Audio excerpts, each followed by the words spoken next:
Hello and welcome everybody to another episode of Strick and Roll. I'm your host, Shwin. This is episode 40.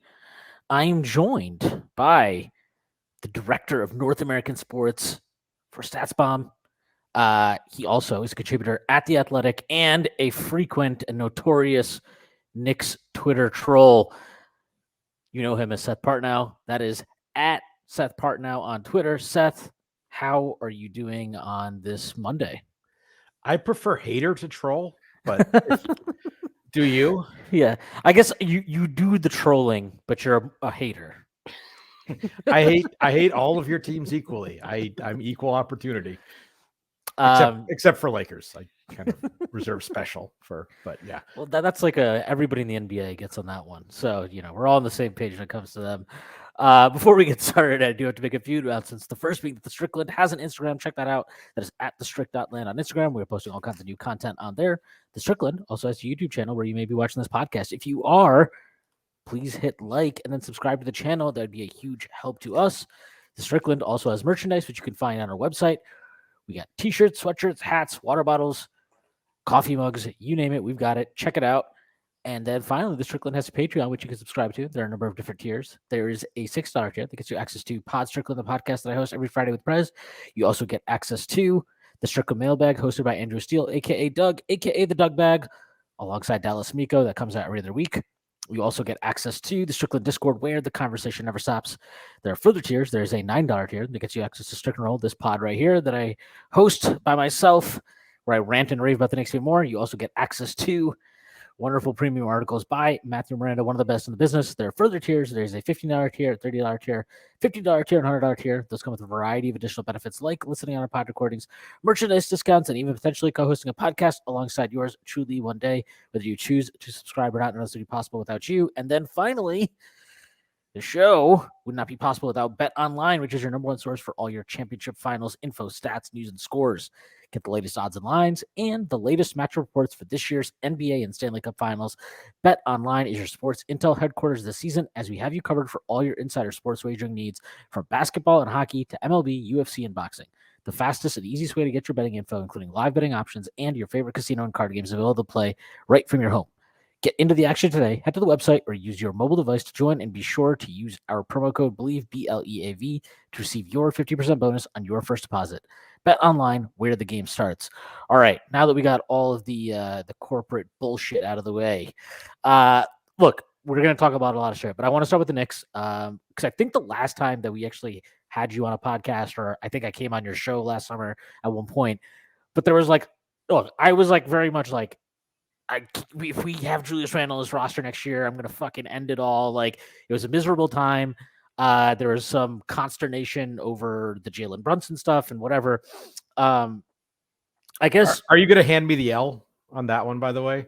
Were you did not, you thought that was a whole lot of Jalen Brunson, right? I thought it was a whole lot to give up to get him, and I wasn't sure that he was going to elevate the team enough to justify that. He is a better basketball player than I thought he was, so I will gladly hold that L. Yeah, I mean, look, I thought when they made that trade on draft night, the reporting on it was so confusing. So it was like it took like 4 hours for the full details to come out, and by the end of it, I was like, okay, well, they got 3 protected first. They got off the guys they need to get off of. Okay, I'm fine with it. And I knew everybody knew they were going to go after Jalen Brunson. They get Jalen Brunson. I was fine with the contract they gave him at the time. Personally, if it was up to me, I would have just handed Emmanuel quickly the keys, drafted Jalen Williams, and called it a day. I think that would have been an okay situation too. But I have no problem with what they chose to do. And obviously what they chose to do landed them Jalen Brunson, who, to your point, outperformed the contract. But I guess like looking back, at the season the Knicks had, would you say that you're one, surprised by how things have, like, where they currently are positioned, I guess maybe the best way to put it. And then two, just like, there's kind of like this angst with like the fan base of, okay, this was a good season and things are good, but like, how do we make the next step? How do we become a contending team? And do you like, I don't know, I guess the best, what I'm asking you is, do you feel like maybe there doesn't need to be as much of a, we have to do this right now versus like, let's see what becomes available and take our time and make the right move to like make that push into contention? That's a lot of different things at once. I feel like the first question that sort of has to be addressed is sort of taking stock of where the team is. You started with Julius Randle, and I think sort of two things happened. One, his regular season probably largely salvaged his reputation with the Knicks faithful, and his postseason showed why there's still some. I mean, it was a little bit the same movie as we saw 2 years ago against Atlanta. Is that fair? Yeah, I guess so. I agree with you, but there's been some pushback on this of like, look, he hurt his ankle, like he hurts it, then he re-injures it in the playoffs. How much stock do you put in that? And like, how much stock do teams put in that kind of stuff? Because it is like, I don't want to say I hate saying like it's a cop out because an injury is an injury, but it does feel a little kind of like, look, I get that he's hurt, but he's on the floor, so it is what it is. I think that there's some of that, and it's also with him in the playoffs. It's as much qualitative as it is quantitative. Like, I think we've seen. I mean, for me, Kyle Lowry has always sort of been the poster child for this. He got a reputation as a bad playoff player early in his Toronto career, and really, if you paid attention to those games, I'm entering some dangerous territory given my thoughts on the whole shot quality debate, but he played pretty well all around and didn't shoot the ball well. I think that qualitatively you would say that at least I would say, maybe you agree with this or maybe you don't, is that in addition to not shooting well, Randle also did not play well. And he also did not play well against Atlanta in the playoffs 2 years ago. And the way he did not play well is sort of, I don't want to say it's predictable, but it's kind of predictable and is sort of emblematic of it's cliche at this point to talk about the 82 and the 16, but all right, what happens if everyone knows he's a lefty and everyone knows he wants to get to the step back and everyone, and these things. And he did, like, I mean, his biggest flaw to me, and this is just an issue for him, even in the regular season, and you see this in like crunch time of regular season games, he's not a great processor. And he also has a tendency, a habit, I should call it, not a tendency, a habit of holding the ball. Like, he does not make quick decisions with the ball. And I think in the playoffs, like, so if I agree with you, he did not have a good playoffs. And I like the stuff that, there was obviously a lot of like him not getting back on defense, him, throwing his hands up in exasperation after he turns the ball over and whatever. There's a lot of that. But the things that really stand out to me are like, he had 2 good playoff games. He had the game 5 against Cleveland. He gets hurt in that game, re-injures his ankle, but he looked really, really good. He was decisive, going strong to the basket. And then he also played well, at least I would say he played relatively well offensively in game 2 against Miami. Like, and if you look at that game, what he does in that game is he's just making quick decisions off swing passes on the perimeter. And like, it's so frustrating because he is so talented, but like he can be his own worst enemy. And I think that's like, honestly, that's the hardest.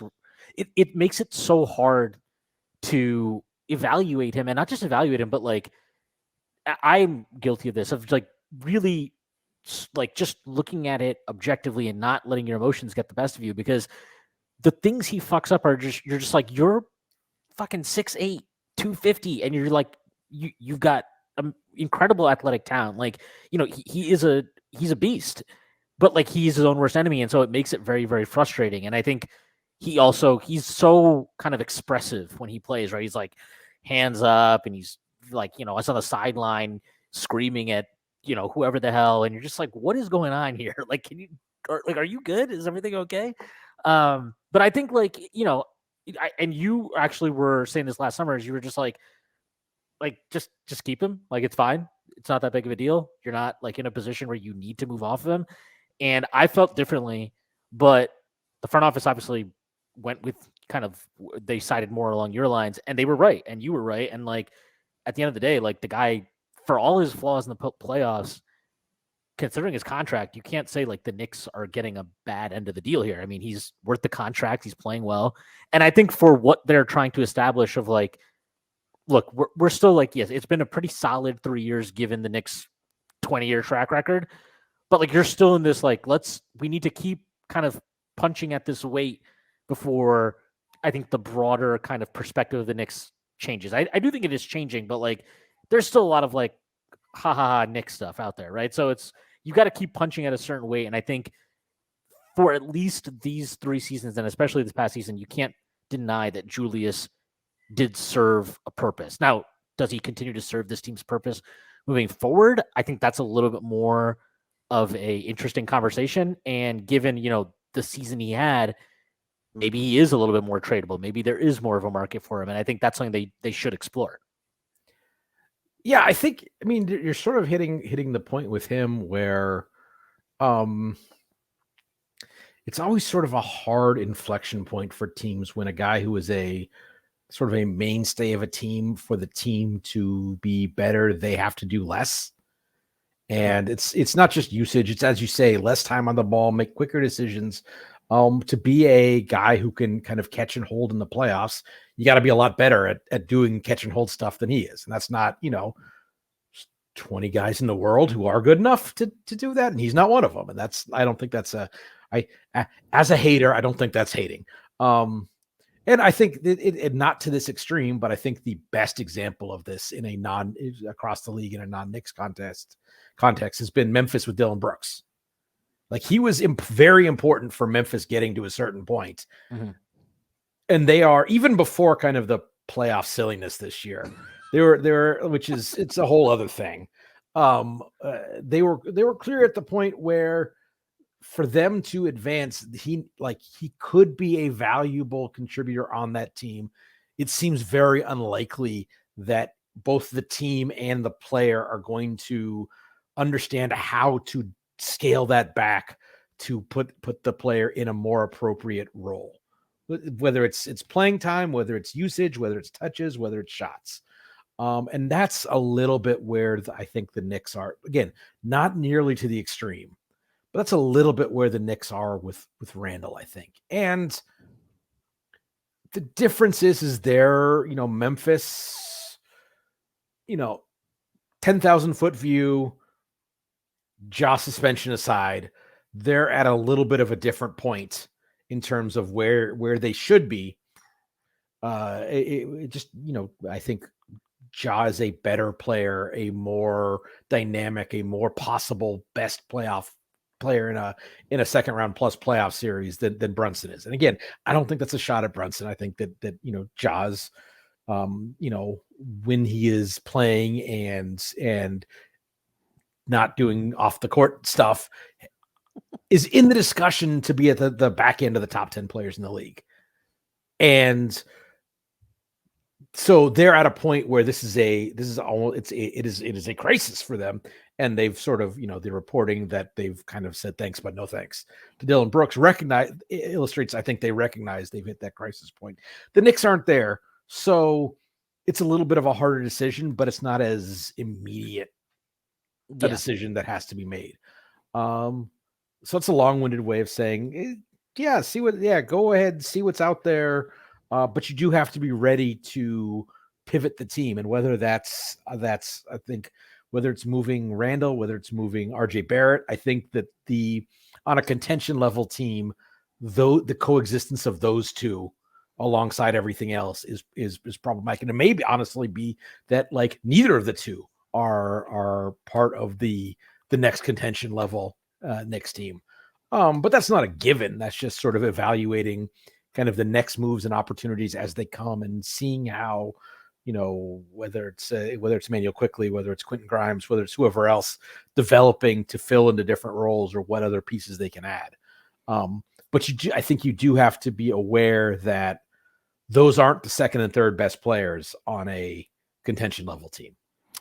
Yeah. I mean, I'm definitely higher on Brunson, I think, than you are, but I know that you're kind of like of the opinion of, if he does this another year, you'll probably be like, okay, maybe I have him still like below where he should be or something.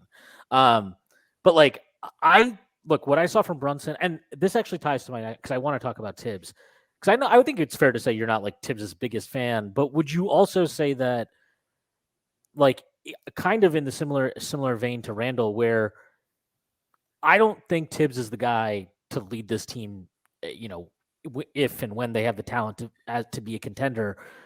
But do you think, like, one, are you fine with kind of some of the limitations that come with him that you see in the playoffs, given that he seems to be able to extract a solid enough regular season level from this team? Like, I guess, is it still fine for them to be like, to value what that regular season performance with him? Or do you, if you were running the team and you could just do whatever you wanted, would you feel this is a time to maybe pivot to a different coach? I mean, that's not going to happen. I think Right. last year probably would have been, from a political standpoint, would have been the time to do Absolutely. it. In general, I am more of a fan of coaches that are willing to be more experimental, and that's in terms of both style and personnel usage. I think that's, I know you're extremely high on Emmanuel Quickly. I am too. We still don't really totally know what he is or could be, in part because he hasn't been given the opportunity to fail enough. Yeah. I mean, Yeah. certainly, like, to the extent that, and the Obi Toppin draft pick is largely going to have been wasted. Mhm. The Knicks have not experimented enough with what. Yeah, I don't think Toppin as a small ball five works as a frontline unit. Mhm. I don't think it does. We have no sample of it. We because it's the Knicks always got to play with a big guy, and so just that inflexibility, I think, is, so you don't know if you have that playoff club in your bag because you never try it. And so that's almost my as you're trying to progress, it's not that the results aren't good enough, it's that you're not pushing the boundaries, right? Like, pushing the boundaries, you're not giving the team, the organization, the information needed to make the next decision. And that's really where more of my problems with, and Thibs isn't the only coach that's like this, but these very system coaches that's I will say, I think Thibs might be the most like this, though. Like, he is, again, I was actually looking this up this year, but they had us listed as like playing some zone this year. I'm telling you, I've watched every minute of Knicks basketball over the last 3 years. I don't remember a single fucking possession where we came out and just threw a zone at a team. Like, not once in 3 years. I don't remember, like, the only times we have used Randle at the 5 are like, oh, we're down 10 with a minute and a half left. Let's just try something. Or, like, there was like 2 or 3 games at the start of the empty stadium season where, like, I think it was like Taj was out and Noel was out. So we just had Mitch, and he was just like, okay, well, I have to play Randle at the 5 some. And it's just like, so, like, I mean, I'm not saying that, like, do I think Doc Rivers is he's another coach, right? Like, very kind of rigid and set in his ways. But, like, I've seen Doc play zone. I've seen Doc use, like, George Niang at the 5. I've seen him do some of those things. And, like, I don't think he's necessarily on some different plane of existence as a coach as Thibs. Lord knows he's definitely coached more talented teams than Thibs has. But I think they have similar flaws. And I do think, like, they have similar strengths, and there's a reason why they have won a lot of regular season games. Like, the things they do can help you establish a base. I'm just not sure once you establish the base, there's much more from them.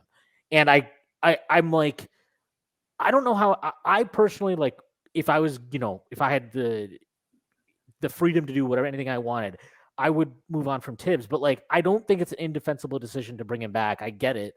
And he did show some growth in ways that were, like, actually somewhat impressive last year. Like, the fact that he was even willing to use Emmanuel Quickly with Brunson as often as he did, I thought was, like, that was my biggest concern when we signed Brunson.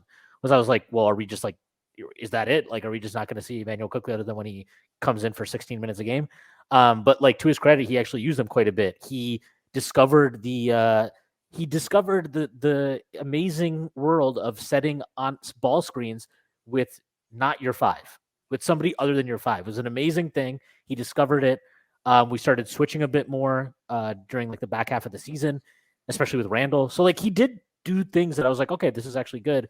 But then you see in the playoffs, like, he goes back to, like, the things that are kind of his Achilles heel, right? Like, he trusts Josh Hart because Josh Hart's a vet, And no matter what the spacing, crisis is, Josh Hart's got to be out there, but he can't play the 4. He has to play the 2 or the 3. And it's like, there's all these things with him that make him like a frustrating coach. But I will say, like, given what was in place when he came in, like, it's hard to, like, he does deserve credit for the fact, I think, Emmanuel quickly has improved from when he came in. Mitchell Robinson has improved from when he came in.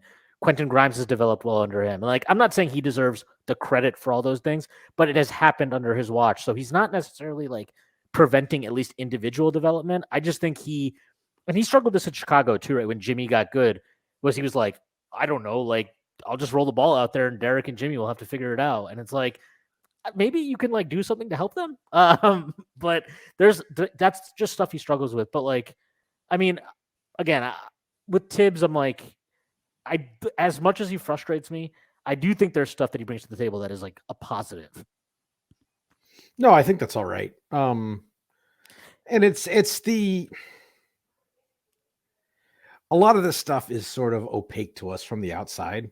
This came up a lot with the sort of the spate of highly successful coaches being let go this summer. And it was like, oh, did Bud or Monty or Doc or whoever deserve it? It's like, it's one of the best quotes of all time. Deserves got nothing to do with it. Yeah. It's, if it's the internal workings, like, do the players still buy? Are players still buying what he's selling? Yeah. Is he still able to work in some degree? And one hears things, and maybe that's up or down in terms of how well he works with like other members of the organization. But that it's not like it's broken. It's not like it's an open feud. I think he had a come to Jesus moment this year. They were 10-13, and all of a sudden he's like, yeah, Deuce McBride's in the rotation, and all these young guys are going to play a bunch, and Quentin Grimes is starting. I'm like, so what happened here? Like, yeah, did you? Because it was funny actually when that happened, they were 10-13, and there was this weird, because there was a lot of like, obviously like Thibs has to go, whatever, and there was like this weird report that came out from Ian Begley, and it was like, oh, Leon Rose like will back Thibs, like that's his guy, and he's not going to fire him lately. And I was just like, and then like the next day, he's like, oh yeah, Derrick Rose is no longer in the rotation, Deuce McBride is, and I'm like, so was Leon like, look, you're my guy, I'm going to put that out there, and then what you're going to do is play exactly who I want you to fucking play. And that's what I think happened. But like, again, like he did do that, and it was either that probably, or like, hey, you do this or you're probably going to get canned. And he's like, well, I kind of like my job, and I'm not sure I'm going to get another head coaching job if I get fired. So here it is. I want to go back to something you said though about Thibs needing to play with a traditional 5 on the floor. So, okay, I guess this is a 2-part question. I'm going to start with the first part. The Knicks had the 3rd best offense in the regular season, 3rd by offensive rating. I was impressed by like kind of how they mathed their way into it. Great offensive rebounding team, low turnovers, get to the free throw line a bunch, and take like your shot chart is exactly what you want your shot chart to look like. Do you think that what we saw, the offensive drop off, obviously in the regular season, is that related to the simplicity and an effective scheme, but a very simple scheme offensively? Is that related to just like how much more keyed in defenses are in the playoffs? And, or do you think just the talent on the roster is a stronger contributing factor than the scheme is to that drop off?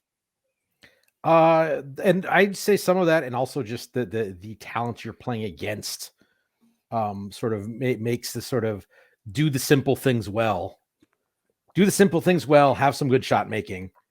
Mm-hmm. That can get you decently far in the regular season. You're not gonna. It's a lot harder to competence and math your way to a high performing playoff offense. Mm-hmm. It's like teams like, okay, well, we got to block Mitch Robinson now. We got to we need to figure out where we can pressure the ball to turn them over some more. We got to know that they're going to shoot a lot of floaters. We got to stay attached to shooters because we know that Jalen Brunson is going to try to get to the mid range, not all the way to the basket. So we don't need to collapse as much. So I think it's a combination of all those things that on some level you get to the playoffs and it's Jimmy's and Joe's. Mm-hmm. And they, they've got Jimmy, but I don't know if they've got Joe. Yeah, no, I mean, look, I think the most encouraging part of the season, obviously, like the regular season was really fun, and I think it is encouraging to see like guys like Quickly and Grimes and Mitch develop and like take those steps in their career. But the most encouraging thing was definitely for me seeing Brunson in the playoffs. But the second part of what I wanted to ask you is this: traditional five. Okay, I'm gonna throw this at you. I don't know if you've seen this sentiment growing on Knicks Twitter. There's a five who can protect the rim and satisfy Thibs' fetish for rim protection, who can also credibly stretch the floor, that may be available in trade or even in free agency this offseason. Do you think there is a legitimate argument that bringing back the prodigal son, Kristaps Porzingis, to New York? Oh, that is not where I thought you were going. What do you think about that? I thought you were going Brooke Lopez. And I like Lopez. Lopez would be the cheaper, more cost-effective, better approach. Better. I do think he's better. I mean, age is a big concern and, there, but I liked what I like. I cannot believe I'm saying this, but I actually really liked what I saw from Porzingis this year. But the injury risk is obviously there. But do you think that a guy like Porzingis, who obviously has way more ability to do anything with the ball in his hands compared to a Mitchell Robinson, not the offensive rebounding or defensive rebounding presence he is, but just brings that ability to open up the floor. If you're not going to change coach, right? If your Thibs is going to be your guy, do you think that there's value in evolving with kind of your personnel and getting a five like Porzingis, where, okay, maybe your equation in the regular season to offensive success has to change a little bit, but getting a guy that can really credibly space the floor, and it could be Brooke Lopez too, for that measure. Do you think that's a direction that they should seriously consider? Yes, it's a question of memo to Matt Ishbia, acquisition cost matters. Oh, we're going to talk about Mr. Ishbia. Don't worry. And optionality for for the next move matters. Right. So under the rate, what do they have to give up? What is the contract looks like? Yeah, I think that's something to consider. There's also sort of the things that are opaque to us is, what would he think about his role being back in? Would he, what level of comfort? It didn't exactly end well the first time, but it's a whole different regime, sort of. Yeah, and I would say that one, he's actually publicly multiple times now expressed regret about how it ended, and almost in a kind of I'm like, do you want to come back? Are you angling for this? As far as opaque reasons, will James Dolan be okay with bringing back somebody who demanded a trade? Who knows? But I'm just I think he's a very intriguing option. I thought he was really good last year when I saw him in Washington. And I guess what is interesting though about him is if you get him between Brunson, RJ, Randle, Porzingis, and this, Porzingis, yes, he can stretch the floor, but he's not just a stretch big, right? It was a 23 or 25 usage guy last year. He needs the ball to get the value you want out of him. I would assume that if you did get a Porzingis, one of RJ or Randall almost has to go, just from it. I don't think it can work trying to keep everybody happy with the touches if you went and got him. So it would be an interesting thing, because I think getting Porzingis would necessitate a further evolution of the roster, which I kind of feel like they need to, or at least should. But I don't know. I don't know how you feel about that. I just wonder, I jokingly wondered this year if some of the struggles individual players had were, since there's so many lefties on the floor, that the spaces, say RJ Barrett wants to operate in, it's well, there's Jalen Brown already standing there. So maybe all three of them want to get downhill too. Yeah. No, and I think you raise a good point in that if you're getting Porzingis to be an 18 usage player, but you're paying him like a 25 usage player. Right. Again, memo to Matt Ishbia, like you're, we can expect Brad, like we have to talk about it. I've alluded to it twice, so you just have to because it's illustrative.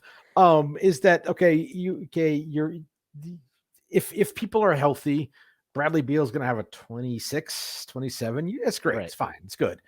You don't pay $50 million for a guy who is a decent bucket getter on 27 usage. Like his number one skill is ability to soak possessions credibly, but you already got 2. So anyway, but I think there is a little bit to like, some of those possessions that, okay, well, Randle gives us he takes some mediocre shots, but that's at least a floor on a possession. Add more talent, that becomes less important to you. Okay, fine. People get injured, blah, blah, blah. But really, if we're talking about what's the best version of our team, you're paying for stuff you're not going to use. If you add this other offensive piece that can do things with the ball, and all of a sudden you don't need Randle to take those 5 extra step backs a game, because otherwise they'd be Isaiah Hartenstein trying to create, which is probably not what we want. I don't even think that Isaiah would think that or Isaiah, sorry, is it Isaiah or is it? I think they've been saying Isaiah on the broadcast. Okay. Breen's been anyway. Yeah, I'm thinking of a different European player who's like, no, it's Isaiah. But anyway, they're all the same to you, huh, Seth? And he doesn't even really count as a year anyway. He's born in Oregon, wasn't he? Yeah, he's a strange background, strange everything.